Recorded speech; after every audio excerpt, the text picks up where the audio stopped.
The question, what is wealth, is one which people will answer very differently. If you ask somebody, a person who hasn't studied economics, they'll say, well, wealth is money. It's how rich you are.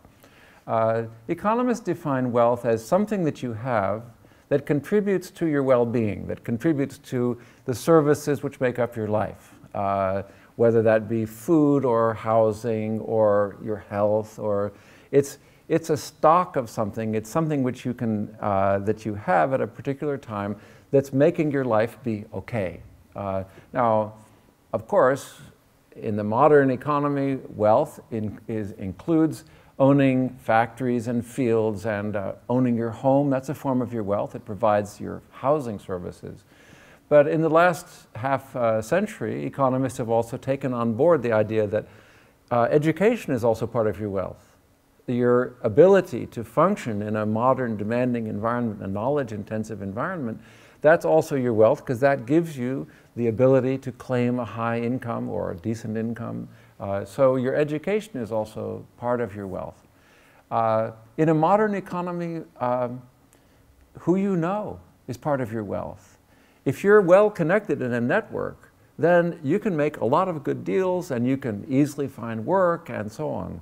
So economists have now expanded the idea of wealth so that it's not just factories and fields and so on. It's now anything that contributes to your livelihood.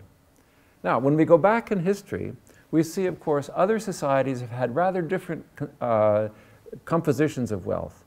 The hunters and the gatherers, their wealth was in their networks. Of course, they had to share and they had to communicate with each other in hunting and in dividing up the food after the hunt. They had their bodies, their strength, their capacities to hunt. Really, you know, the hunting and gathering economy was kind of a knowledge-based economy, knowledge and strength. They didn't have much in the way of material wealth. They had a few weapons, and because they moved around, they didn't have a lot of material wealth. Then we proceeded through a series of stages in which we got agricultural commodities and land and cattle and stores of grain and so on. And then on up to plantations, and then at one point slaves were part of the wealth of the other human beings who were the owners of the slaves. But it's interesting to speculate. Now we're in a modern economy in which both material wealth, factories and fields, and education or human capital are important. And where are we going? I think we're going to an economy in which material wealth becomes relatively unimportant. Think about it. The material wealth that you need in order to, for example, be a good software engineer is not much. You need a desk and a decent computer. The amount of wealth that you need to engage in many activities in which people are engaged in a modern economy is you need to have skills, but you don't need $250,000 worth of equipment like some giant drill presses and production lines. If you consider the activities that most human beings are engaged in today, we don't use a lot of material wealth. We use a lot of skills. We use networks. We use our abilities. Of course, we use our time. Now, this is a very interesting speculation.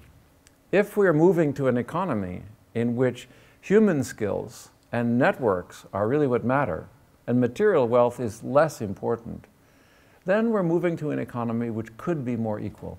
Because it's very easy to pass on the plantation to your son, or to pass on the mansion to your daughter. It's much, much harder to pass on your skills and your networks to your kids.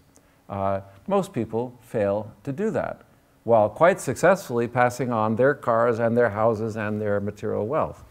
So as we move to a society, which I'm convinced we're doing, in which the material wealth occupies a smaller and smaller role, I suspect that the ability of the relatively privileged families to cast their privileges onto their kids will be limited. And this will, of course, mean it's a better chance for everybody. It means there'll be more randomness in who gets ahead. Maybe the luck of the genetic draw, maybe the luck of a marriage, maybe the luck of your networks, or maybe your skills. Those are all things which in which people are more likely to be able to play the game no matter what their circumstances are. So I'm quite optimistic about the distant future. However, I have to come back to the fact that I'm an American and I'm resident in Italy a good part of the time. And in those two countries, I don't see the first signs of this more egalitarian future happening yet, but I'm convinced that they will.